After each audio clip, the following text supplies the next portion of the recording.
La princesse de Montpensier paraît en 1662, quand Louis XIV prend le soleil pour emblème de son règne. Nous sommes au XVIIe siècle, durant l'époque que l'on appelle le Grand Siècle. La princesse de Montpensier fonde l'art classique de la nouvelle. Elle est donc importante dans l'histoire de la littérature. Quoique l'œuvre ait été publiée sans nom d'auteur, plusieurs billets, c'est-à-dire courtes lettres, dans la correspondance de Madame de Lafayette ne laissent aucun doute sur son attribution.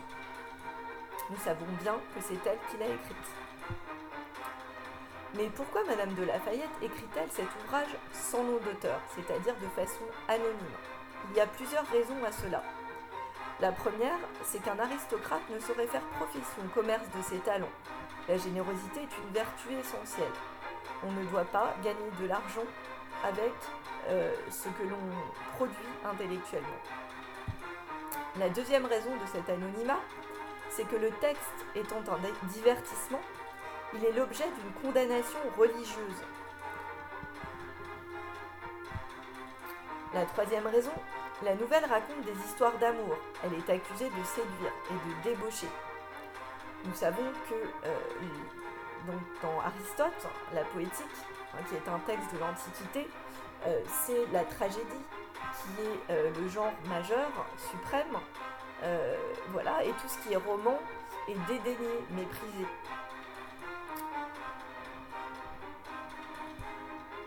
La quatrième raison de cet anonymat, c'est que cette nouvelle raconte l'histoire d'une passion adultère qu'aurait éprouvée la grand-mère de la duchesse de Montpensier. Donc le mot adultère signifie que la princesse de Montpensier a des vues sur un autre que son mari et elle a des relations sexuelles avec lui. Nous le voyons bien dans le film, c'est très bien illustré. La cinquième raison, c'est qu'en dissimulant son identité, un auteur refuse d'utiliser l'autorité éventuelle de son nom pour influer sur la réception du texte. C'est un moyen de plaire au lecteur. Rappelons-nous la devise des moralistes du XVIIe siècle, instruire et plaire. Instruire, c'est faire passer une morale, et plaire, c'est donner envie au lecteur de lire le texte et de lui faire plaisir. Par ailleurs, la nouvelle dispose d'une solide tradition en France au XVIIe siècle. La princesse de Montpensier est considérée comme une œuvre révolutionnaire, d'abord dans sa présentation matérielle. Mais pourquoi est-elle considérée comme originale ? La première raison, c'est sa brièveté. Elle n'est composée que de 11 000 mots. D'ailleurs, le lecteur parfois aimerait en savoir davantage, mais c'est à lui d'interpréter, ce que fait très bien le film de Bertrand Tavernier. Il interprète le texte et lui donne une certaine ampleur. Et je trouve que son interprétation est juste, d'ailleurs. La deuxième raison de cette originalité, c'est que l'intrigue se déroule en France et dans un passé proche, sous le règne de Charles IX, qui a régné de 1560 à 1574, au XVIe siècle donc, et c'est durant son règne qu'ont eu lieu les guerres de religion, et notamment le massacre de la Saint-Barthélemy, dans lequel le comte de Chabannes va mourir. On le voit bien également dans le film, qui montre dès le début les guerres, la violence. La troisième raison, c'est que ces personnages portent des noms français et des noms célèbres de l'aristocratie qui sont familiers aux lecteurs de l'époque, si bien que les lecteurs peuvent facilement s'identifier aux personnages, puisqu'ils se reconnaissent en eux.